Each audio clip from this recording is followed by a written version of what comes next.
Well,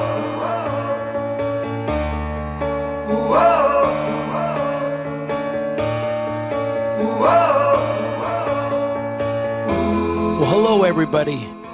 Welcome to the $100,000 podcast. I'm Todd Smith, and this is my main man, Richie Briggs. Hello. He and I have known each other for a long time, and we're going to share some cool stuff with you today.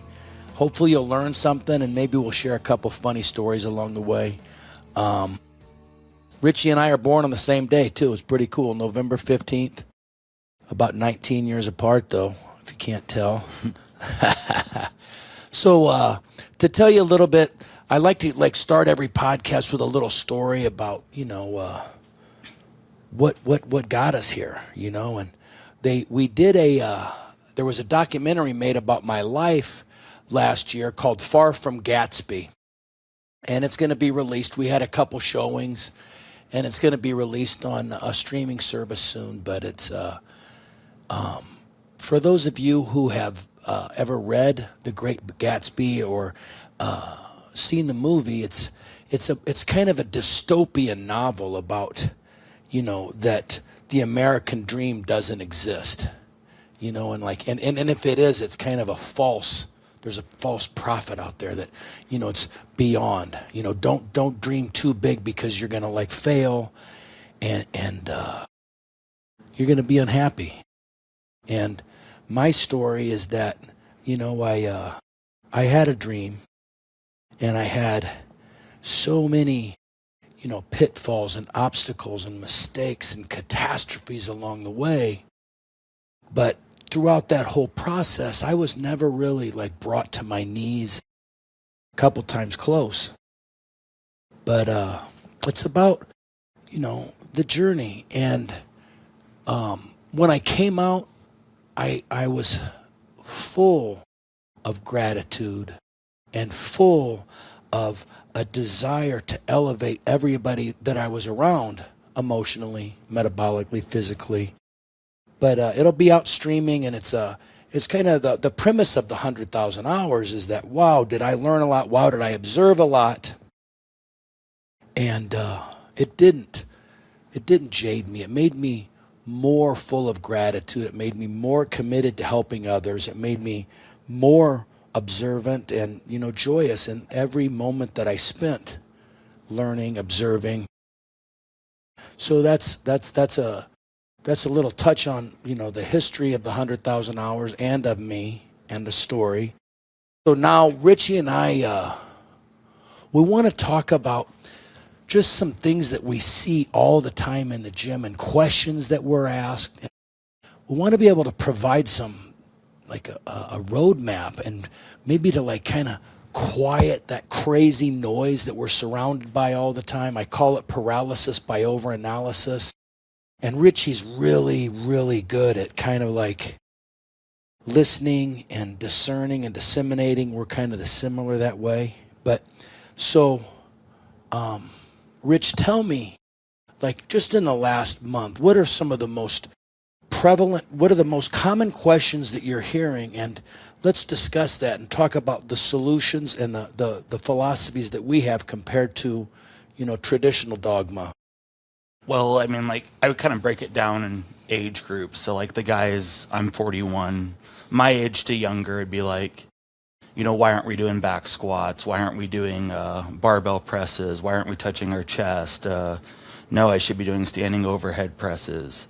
And then as the older they get, it always becomes the emphasis of oh, I want this mobility, oh, my back feels tight, or why is my neck and whatnot and tight, and working on some, they think that to stretch is the answer on it, and then kind of go over we are going to do some mobility stuff, but it's not going to be I'm not going to grab you and just say we're going to stretch first and whatnot. So this is what's really crucial, is there's a hierarchy to our processes. It's not a focus. None of the things that we do are focused on outcome. Is that, hey, in 6 months, you're going to be able to touch your toes.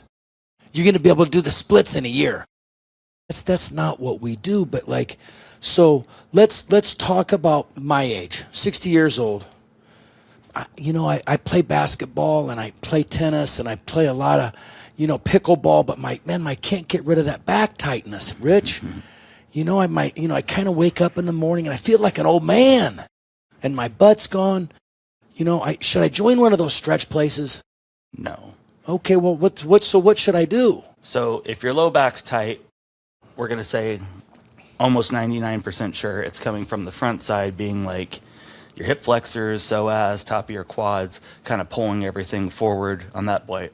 So a lot of people is that hips and shoulders generally follow each other. You don't see too many postural people that don't have that in one way. Yeah, so I always reference, I'm like, you guys kind of remember the anatomy chart from high school, right? I'm like, none of us are walking around like this. Well, I know one. I know Matt Bogus. He's a big advocate of this. Just on the treadmill for that 35 minutes now a day, just up to 5 minutes. But going back to that is that, so the more knuckles we can see, then when the shoulders are coming forward like that. And the same thing is that if you could see me from the side, like when my hips are forward, my legs are no longer straight. So those glutes and hamstrings in our perpetually lengthened area, even though they feel tight, it's because they're so underactivated. So you're really tight in the front. And I always tell people, like, we always like advocate, like, I'm like, the best mobility for people is to walk on the incline and give yourself more time. And generally the person that's the most achy is the one that does 3 minutes and then sits at the front desk, undoing the time that they just spent on there. For sure. But so on that point is that if we can get those glutes and stuff to activate, and I think about that is that on the incline, not only are you going to get some hip extension as like when you put your leg behind you, but then just try to do it and not hold on. And within a very short period of time, you're going to feel like, oh, why is my low back warming up? Mm-hmm. Well, your hips are starting to shift back. It's getting in a short position instead of a long position. So then if our hips are back, then all of a sudden our glutes and low back are firing together to support the weight of our upper body. And then when you do that and the shoulders are back, what happens to your abdomen? It comes in to stabilize the spine. So I say, like, when you go to put on your shoes, does your stomach come out or does it come in? Well, mine comes out. Well, it should come in to stabilize the spine. Wouldn't that make sense? Of course. So the same thing on the upper body is that, like, oh, I'm getting all this neck pain and stuff like that. Like, do I want to stretch here? What is that?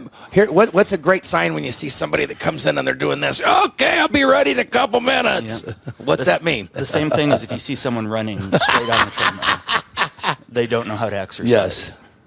And like, actually going back to that is like, I think I discovered, I was like at the Y, like 15 years old. And it was always like the person that I'm like, are they going to kill themselves? And like, they were the ones that jumped on and started running and whatnot. But going back is that we don't want to do this for the average person, is that most of the problem in the upper body is coming from where your pecs and bicep tendon tie in together.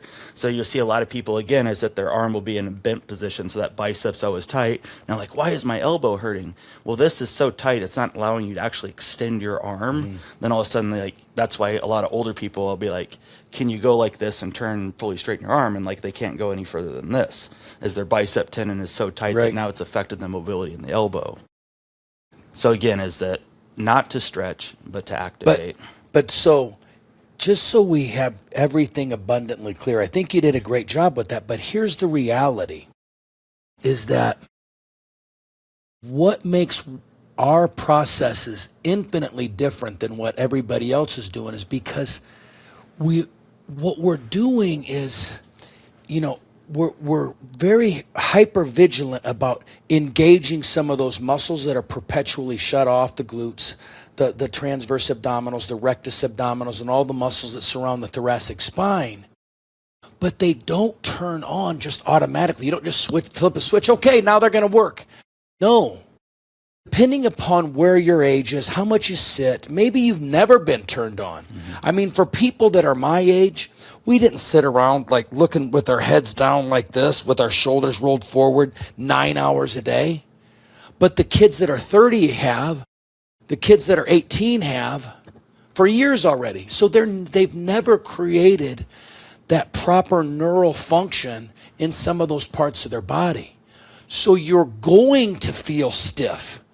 Because if you're perpetually sitting like this and down and your stomach is rotated forward, gluteal amnesia, abdominal amnesia, and trapezius rhomboid latissimus dorsi amnesia. And so you've got to get those muscles to function. Walking on an incline to warm up, magic.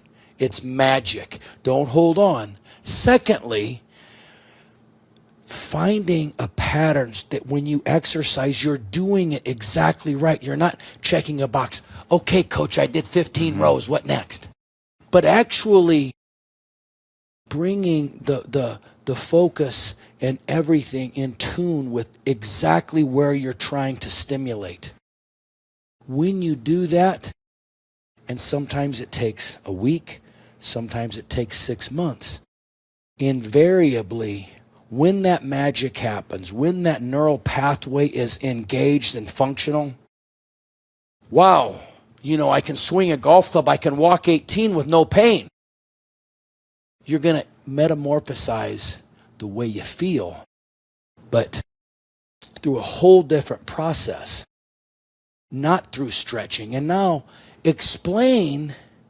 tell us about, for the guy who has non-functioning glutes, for the guy who has perpetually dysfunctional abdominal muscles. Now, what happens to that guy when he goes to a stretch place, or if he's just stretching on his own, if he buys a stretch book, he goes to YouTube, what happens to him? It gets worse. Yes, but yeah, so exactly. Is that most of the time, and that's kind of my point to this and like toe touches, is that the average person doesn't need to do those, and like those are the two go-to stretches, is that like I'm going to pull my hamstrings even further even though they're already lengthened because they feel tight. Again, if it feels tight when you just wake up, it's already lengthened. Mm-hmm. So we have a ton of people, especially in that older age bracket. Like I've got guys that told me they haven't laid on their back for 25 years. So you can only imagine, because they're getting pain in their back. So it's like their hip flexors are screaming, their quads are screaming. So if that happens, like what's going to happen? Their knee's not tracking. So then all of a sudden they get arthritis in the knee. So it's like downstream and upstream effects. Like same thing, a lot of frozen shoulder stuff. It's like most of it is when the shoulders are so out in front. So if my shoulders are rotated forward, I can't externally rotate. Exactly. Frozen. But it's the thing that, like, a little piece of advice we want to give you is that if you are tight, if there's one thing that you can take away from this, is don't start stretching it, because it exacerbates it. A perpetually lengthened muscle that's then further lengthened, with load, like your body, bending forward, it does some neurological damage. Then it just takes that much longer to make it function again.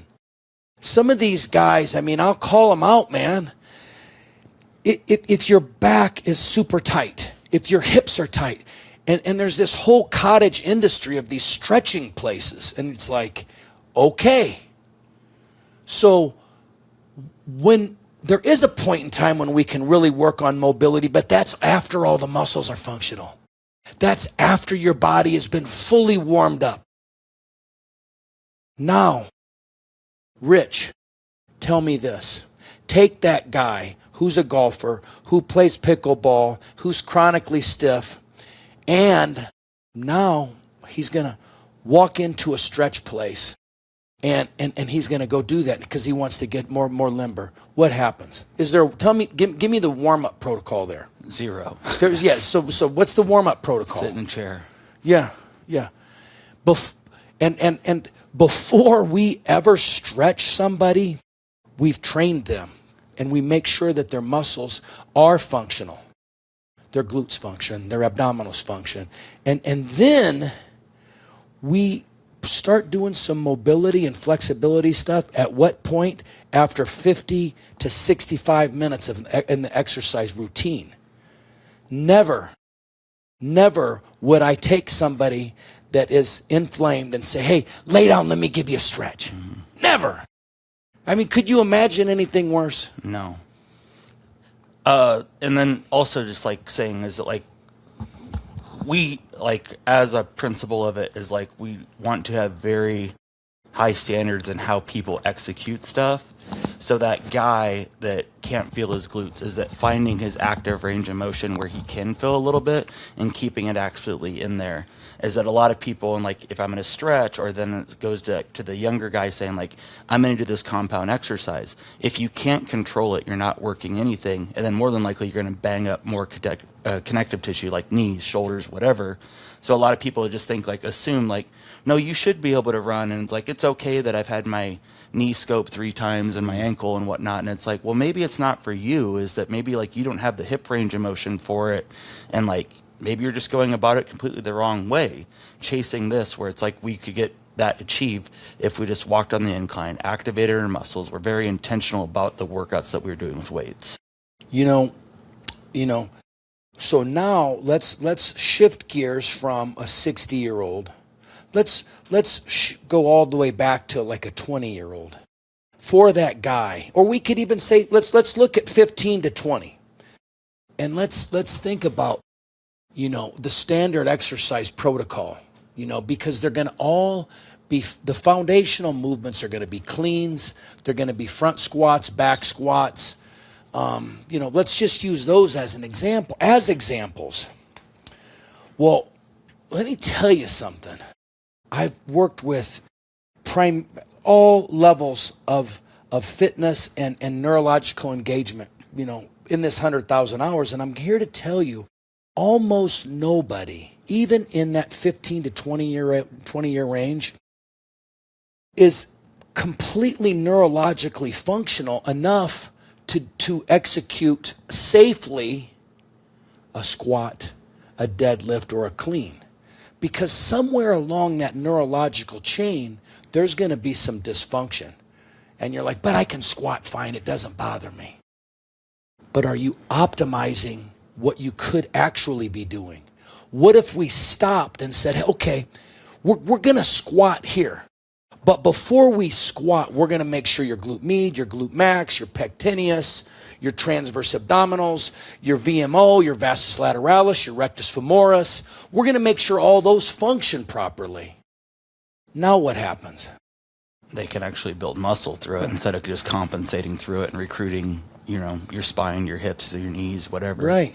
And I always take that as people will explain as like, the more athletic you are, that's your ability to compensate. So if you work, you know, so clarify that again, because that's profound. Well, if you grew up like the guy, the NFL player, okay, so he's as athletic as you can be. He can compensate through anything, and he got by most of his career. Now, if you read his Wikipedia, he's had a lot of injuries on it. And we always talk about is that like, he could have used some of that fine tuning. He could have used some intentional work, and it probably could have prolonged his career and made him a lot healthier because he could just compensate through it. And I think a lot of the pro athletes or whatever you see is like, I don't know what percentage. I think they're not lifting 100%. Like they're not Olympic athletes or whatever. Right. They don't have it dialed in to that point. They're just kind of athletic enough to go through the motions of it and get some benefit. Now, where it's doing something because they're just freaks or not, I don't know. But it just becomes on that is that most people can benefit from some intentional work. Like I have a former powerlifting background, but I always did some intentional work to it because if like my shoulder was bothering me or whatnot like that, like, oh, I got to do more rotator cuff work. Oh, my low back, so I got to stretch. I got to like get my hips open and whatnot. Can be no one say stretch, but I got to do some more glute work, hamstrings, stuff like that, and it always balanced out. But I think, you know, I was really lucky. I've been to, you know, quite a few international competitions, and I remember being in Africa at this World Championships of Taekwondo, and I was watching these other countries, and I was watching Russia, I was watching Iran, and I was like, man, those kids can kick some serious ass. I mean, what are they doing different than us? And so I'm like, man, I'm a geek. I'm gonna sneak back here and I'm gonna watch what they're doing. I'm gonna watch what the Iranians are doing. What are the Russians doing? And you know what? They were doing the same stuff. Now the Americans were working harder than any of them. They were working hard, man. They were, you know, doing sprints on the beach, and they're sparring hard, and they're doing all this CrossFit stuff. I mean, I'm not telling anybody that nobody was training harder than the Americans, but I want to also say that there was lots of injuries. There was lots of like hypermobility. I mean, these kids were they were taekwondo kids, so they could kick above their heads, and their muscles were so hypermobilized that they didn't function right. So like the pectineus, the adductor muscles that squeeze the thighs together, almost all of them had dysfunctional pectineus, adductor muscles, and that is such a huge opportunity for injuries. Then when I watched the Iranians and the Russians, I saw them doing lots of banded, lots of muscular engagement stuff, not all the hypermobility stuff. And, I didn't see any of them on crutches. I didn't see any of them getting bandaged up. And I saw them dominating in the competition. And that's just kind of an interesting observation, because I was like, wow, that's really interesting. That's very congruent with what I think. And it sure yielded lots of incredible, athletic endeavors. But moreover, I didn't see the injuries and the prevalence of chronic pain that some of these kids were in their pelvises, because they were so mobile, but they had no muscular engagement. Because sprinting and squatting and things like it doesn't, if you compensate, because these were all pretty decent athletes, it still opens you wide open. It makes you wide open for an injury. There's no intention. And that's kind of what we just do things. We look at things from a little bit of a different lens. If you I can remember, like, what are the like seminal moments in my life when I was like, I really felt like, God, I felt humiliated. It was like the first time you were in like a weightlifting class, and the coach had everybody doing, squats. And I was like all over. I had no hip strength. I couldn't do anything. And I put the bar up on my neck, and I was, like crazy. Mm-hmm. And I mean, imagine that left a kind of a funky feeling and a taste in my mouth. I'm like, I want to learn that. I don't want to feel like that anymore. But the average person that's put into that environment, they're going to be like, whoa, that stinks. I don't want to do that anymore.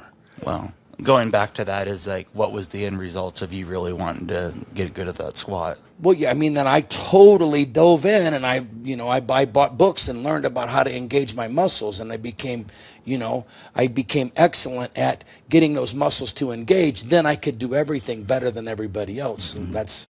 Most people are not willing to put in that much time, so we just kind of base what we can see in front of us. Yeah. But that's the whole point, is that we don't want somebody to walk into a circumstance where it's going to make them feel like an outcast, because that's what it does. Okay, let's get everybody lined up to do squats. I mean, it's like, it's bizarre, it's insanity.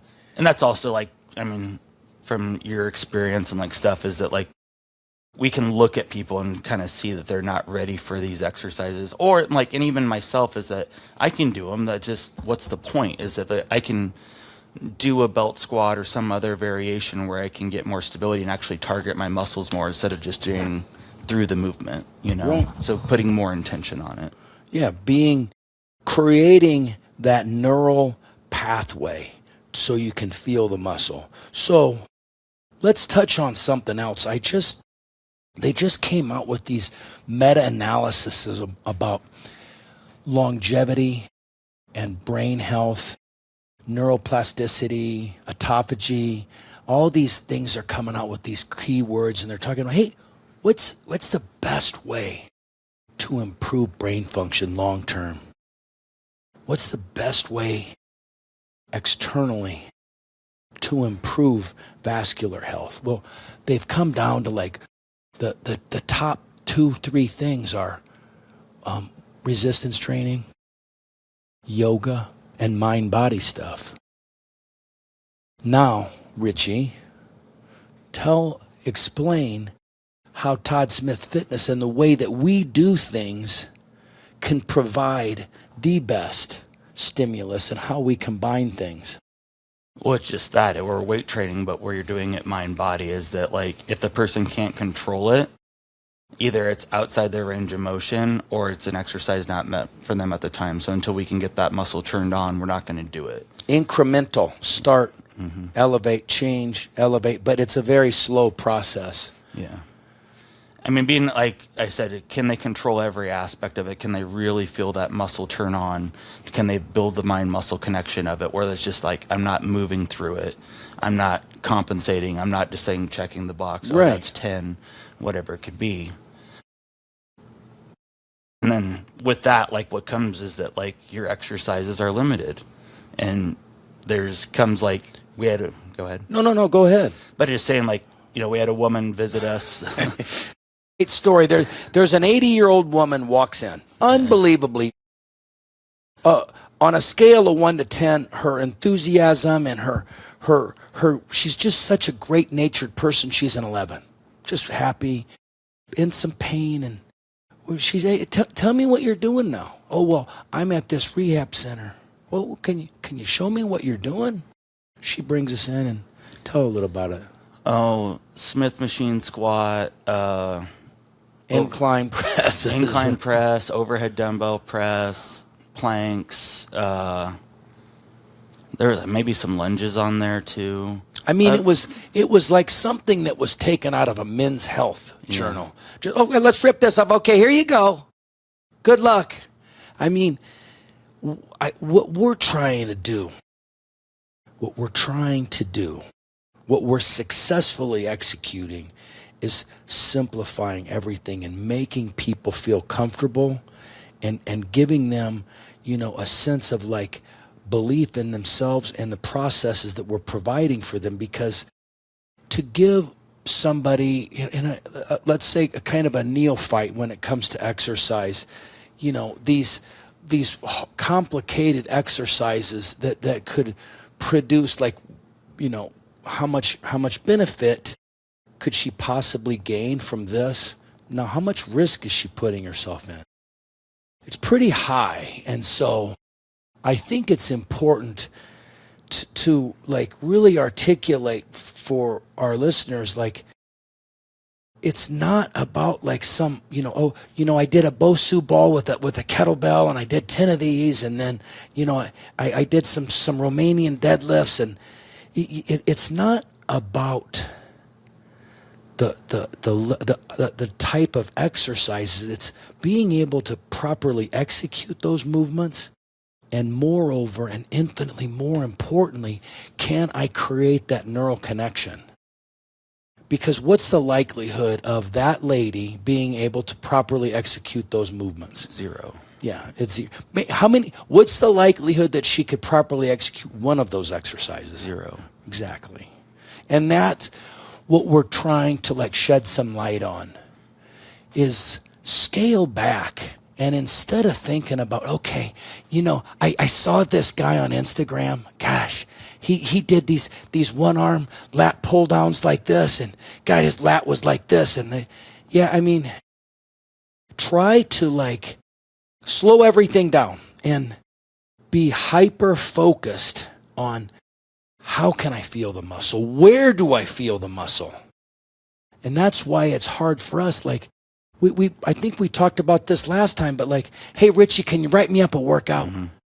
Come on, man. Tell me what you're doing. Look at you. Well, number one, I think there was 12 exercises on that too. So it's like, I tell the guys, I'm like, if you're getting through more than 5, you're going too fast. Is that like, you're not teaching people the magic of it, is to break things down. Is that, can they actually feel it? Do you feel like you're controlling it with your muscles? Because yes, we could pound through 15 exercises if we were just running through garbage, but it's not going to do anyone any good. Then eventually that person's going to be like, this shoulder's really bothering me. And this comes into is that like a lot of like what he was asking me earlier is that people have the preconceived notion like, no, I'm 60, I should still be doing overhead presses and back squats and the magic. Like I was sore for 3 days after our last leg workout, but I know that. Once I put that barbell on my back, that's when stuff's really going to come alive. So. The noise outside. It's like we're 2 guys from Omaha that love people, and I think the 100,000 hours, and he's been doing it for over 20 years. It's like we care about people, man, and we're trying to like shed some more light on this because it's hard. I mean, as the leader of my organization, I have to spend so much time with, my staff because they're constantly hearing the noise. Hey, maybe I should do that band, that anterior deltoid like this, or it's like we spend so much time every week disseminating and wading through all the information so we can always make sure that the concepts and the philosophies that are proven, that's what we're going to teach. And it's like, it's just that's the basics, and understanding that we're searching for that seminal moment. We talked about it today in our staff meeting about like how many people can exercise and feel a contraction in the long head of their triceps. Not many. And it's almost like the long head of the triceps is part of the posterior kinetic chain because it's so dysfunctional. But when I can put you in the perfect position biomechanically, when you have the right amount of resistance and you can execute the repetition with perfection, you can start to engage that, and you're going to go, whoa, I feel that. Wow, that's a difference. Now what happens? They got muscles, and then they were sold. That's the magic. But again, so it's like if their shoulders are rotated forward, it's going to be hard. So we have to start there on everything. I always call it like, and some of the going back to like we're not going to do squats or whatever. It's like it's really the cart before the horse in most cases. Going square peg round hole is that a lot of people would just like, I would use the example as like I'm 5'9". If I'm in weightlifting class and the coach taught us, and the guy that was 6'9" next to me is like, who's built to squat?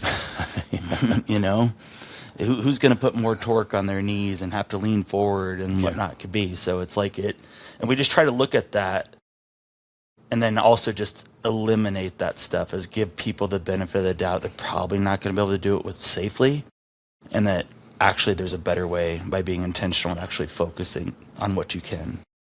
Exactly. But we want to, the last piece before we move on is I want to really impress upon you that what we're doing, it falls kind of in this weird space because, when you're doing a great yoga class with an incredible instructor, you can really create some mind-body connections. I dig it, man. I love the hot yoga. Now, how much activation is that going to do for me metabolically? I'm not going to really say that that's the greatest, but it's I think that it's really good for the soul and for the mind to be able to hyper focus like that. Now you take that same sort of intention and that same focus and you apply it to resistance training, and man, can you make a difference? Because resistance training, as a definition, is basically like progressive resistance, progressive overload, where the goal is to constantly say, hey, last week I did 10, coach, this week I did 12. Congratulations. For some, that's a viable way to quantify your changes. Cool. But I'm really, for 99.9% of us, I think that the goal, which is very hard to define and quantify, is not to say, okay, I did 100 pounds last week and now I did 110. Okay, but did you feel the difference? Because when you're going through these processes, you're going to be like, wow. Every rep, you're going to be like, man, I feel that. Man, I feel that. That's incredible. That's the magic. That's what we're teaching. More weight's not always better. No, it's a tool. Better is better. So we should touch on, while we're discussing this point, I want you to tell me a little bit about your philosophy on, just the calories in, calories out, just some of those philosophies and how they pertain long term to our clients, what we've seen. The law of thermodynamics. Give us that. Yeah, I mean, okay, it can exist, is that people can do it. It's so, like, anyone that really preaches that, I'd really like to see what their food selection looks like in the long term. I think anecdotally, we just look at society, and it's a very confusing factor for a lot of people. Well, for sure it is. Oh, we got calories on the menu. I only had this much. And if there's, it's a complicated thing. So if all the minutia surrounding an exercise, if it was represented by this table, all the minutia surrounded by what you're supposed to eat is bigger than this room. Yeah. You know, it's bigger than this building. Yeah. And so what we've seen, what's worked for him, what's worked for me, is not really focusing on, how many grams of fat, carbs, and protein I got in. I mean, we can look at that occasionally, but it's like, what are your food selections? How many ounces of potatoes can you eat, compared to how many goldfish? Mm-hmm. What's your satiation level, at 9 o'clock at night if you've underate all day, compared to if you had 3 good meals? I mean, it's profound, because we see it all the time. Excuse me. We see it all the time. Man, I ate great all day. At night, I get so hungry. I just, that's all I think about is food. And I think that's directly attributed to chronic undereating. Yeah. And so, Richie is in as good a shape as you can possibly be, because he's been following these principles. He's been adhering to. He's certainly not trying to be in a caloric deficit. Yeah. But walk through a little bit about give me a snapshot of what you eat in a day. So in the morning, I'll have like 3 eggs, 8 ounces of chicken, and like a cup of rice. Then next meal, yeah, I'm weird, but I eat in simplicity terms, and that. So then I'll have like a protein shake. He's a meal prep guy. Yeah, not me. I do, because I got like 5 minutes to eat most of the time. So I'll have a protein shake. Then before I work out, I'll have chicken and rice again. Then I'll do the same thing afterwards. And again, is that like I could do a million different things. It's just out of laziness and convenience, and then I'm not thinking about what I'm eating until my last meal of the day.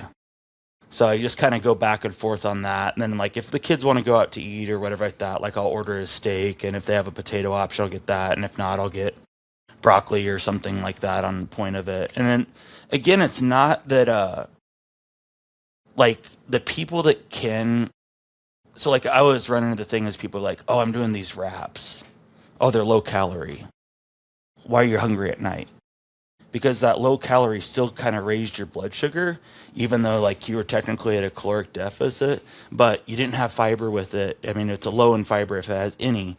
And then at the point is that like that kind of raised your blood sugar too high. And then when it comes down, you get hungrier more on. So like, that's my only thing in like 15 years is that I don't do things that raise my blood sugar. Try not to. Like I don't eat birthday cake at parties and stuff like that, because I do. It's going to create. I do. I'm going to go to work later on if I do so. But then, like, going back to the calorie counting thing, though, is that, like, are people bringing a food scale with them? I mean, what do you think the accuracy is on this, that they're actually doing it? Right. And, like, I've never worked with anyone who just, like, if someone says to me, like, oh, no matter what, I'm going to have peanut butter and jelly for lunch, or, like, I'm going to keep my breakfast cereal in and stuff like that. Like, I'm probably not the person for you to talk to, because it's really hard, and like your hunger signal is going to be all over the place, and you're going to make it 10 times more miserable than eventually, like, whatever we could, like, people will take stuff out in steps, and it'll be like, eventually it comes down to food selection. And then if you get the junk out of your diet and get used to feeling good, that's what's going to get you addicted, not having the sweet treat Bingo. That's making you feel like crap 40 minutes later. That's it. And so what my observation is that, I mean, Richie's definitely an outlier, but a lot of the things that he said are spot on. Not everything he said spot on, but what I want to appeal to your sensibility and say, eat a little bit more than what you're comfortable with. Yeah. My observation is that especially girls, And especially girls that are like 30 plus, they've been told, don't eat that much. You better portion control. Yeah, wow. Wowza, is that a way? Definitely a way to mess up your head. So my advice is always like, eat as much, like for me, I was always able to eat a big breakfast. I woke up, my mother was a farm girl, so we always had a huge amount of food in the morning. But I think that if you're eating a solid breakfast, and I if this is the third time you've watched this podcast, you're like, okay, I know already, eat breakfast, but it's so big. It's so big. The people that don't eat breakfast are always going to struggle. So you eat a good breakfast, proteins, eggs and an apple, something super simple, super simple. Lunch, have a protein, have salmon, have beef, have chicken with a carb and a vegetable, a good carb and a vegetable, and then make sure you eat a nice dinner. I'm impressing this upon you because when you chronically undereat, that's going to mess you up. That's when you're going to say, gosh, I snack a lot. I can honestly tell you, now I grew up in a house where there was massive dysfunction, about eating. My father was very much struggled. That's part of the Gatsby story, but he didn't eat breakfast. He only ate breakfast once a week. And he would snack. He'd eat a whole cake at night. So, but I want to tell you that I don't get hungry, but I eat a lot. People are like, you eat all that? I go to a lunch, the same couple lunch places, and I have these, giant salmon and baked potato and, steamed broccoli. I'm like, you can eat all that? And I'm like, yeah, I eat the same thing every day. But it's a great way to set an emotional precedent for me and for those that kind of buy into this. But it's a buy-in. It's a philosophical leap because it's so many of us are there's so much neurotic information that's packed into people's brains. It's so hard. We have some of our closest friends that are still, what'd you have for breakfast? Well, I skipped it today. But that last night, man, I just got so hungry. I had a couple bowls of ice cream. Yeah. And we're not trying to make things overly complicated, but it's really powerful synergistically if you can eat 3 meals and you're not under eating, because from a metabolic perspective, you are going to create a place in hormonally and internally where your body, it's going to be very conducive for utilizing stored fat as energy. You're going to be satiated and you're not going to be ravenous at night. You combine that simple 3-meal nutrition, protein-centric, healthy, complex carbohydrates and vegetables 2 times a day with, strength training, hydration. We really have formulated this system where a person can completely transform their health in, 3.5, 4 hours a week. And it's just, I feel such a deep responsibility to share this. I'm telling you, today more than any other time in my life, I'm brimming with confidence because I know this is the system. I know this is the path to go on for longevity, for overall health, for metabolic health, for postural health. This is the answer. Tell me, I tell you, I touched on vegetables and fiber. I'm sorry, I'm kind of all over the place a little bit right now, but explain to me, please, where, how much fiber and where is the role in vegetables and fruits in your daily nutrition plan, and what do you promote to others? Well, what you said is that I try to do that. I try to get vegetables in with every meal. And then at night, like I do have some fruit and stuff, and that's kind of like, that's the only meal I'm sitting and enjoying. I just try to like as much as possible. Again, it's kind of like on the, if you're eating the right carb choices, and like to lay it down is like, it's always the person like, oh no, I had a salad for lunch and then I raided the pantry. Well, then like you ate 4 Pop-Tarts, so 160 carbs. If you would have laid that out in potatoes, you'd have said like, there's no way I can eat that. And then with that, you're getting fiber and nutrients on that too. Another thing I'd like to add is like, if your dad was skipping breakfast, shouldn't he be shredded? Yeah. He was fasting, my right? God. Yeah. So then I think it like kind of goes all put together on it too, because it's like, if you're doing intentional motions, like we always say, like, can you feel it? So what is that when a person feels it? That's that Krebs cycle. Is that's what's working, is that there's glucose going through your muscles. It's going to bring that down. And then at the point of it is that I'm properly fueling myself. So I'm not, if I'm eating potatoes and whatever like that, because muscle loss before that is insulin resistance. And so that person that's chronically inflamed and tight is that like they have all this stuff going in the wrong direction, and our goal is to get it in the right direction. Can we activate some muscles? Can we bring down some inflammation through the diet? You know, can we do safer exercises where they're not creating a lot of systemic inflammation?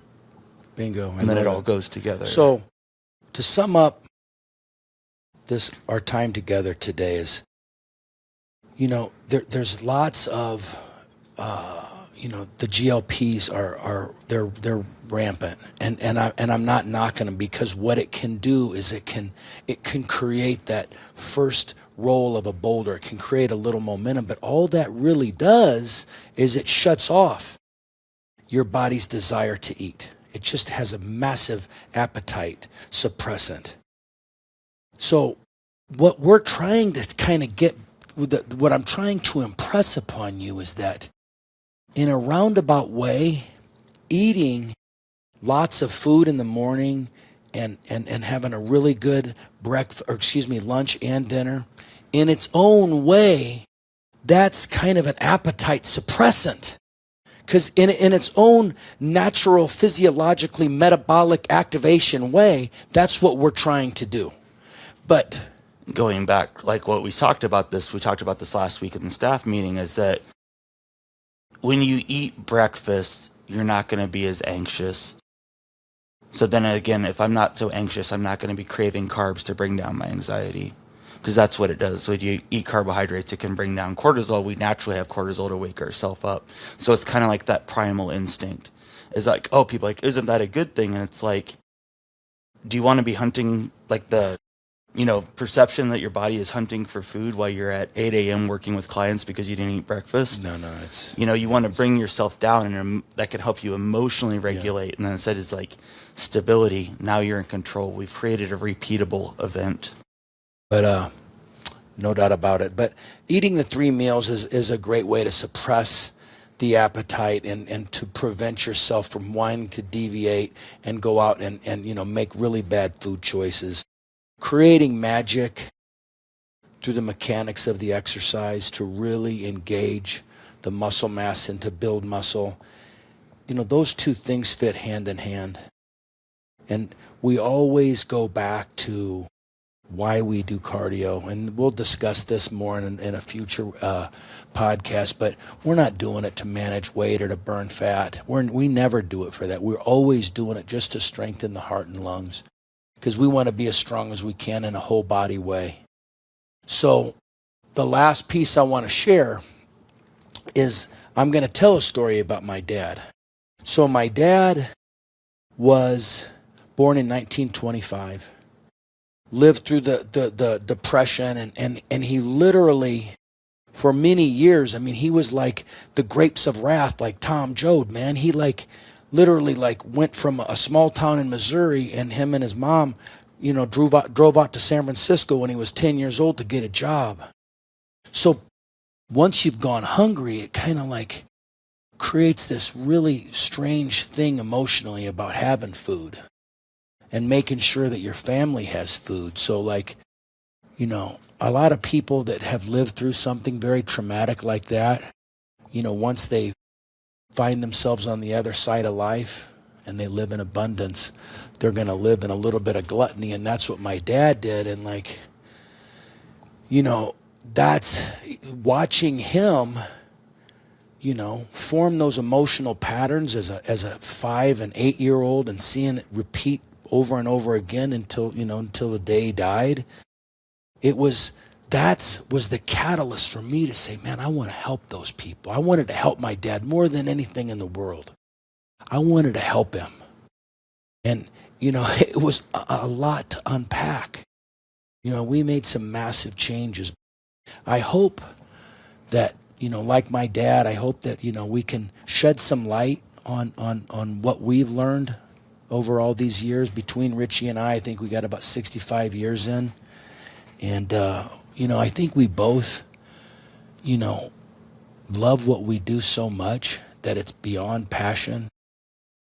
It's just like our way. It's just what we do.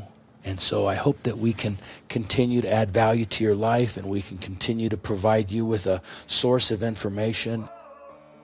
Thank you for watching. Richie? Thank you. All right. Todd Smith, Richie Briggs, 100,000 hours. Let's go.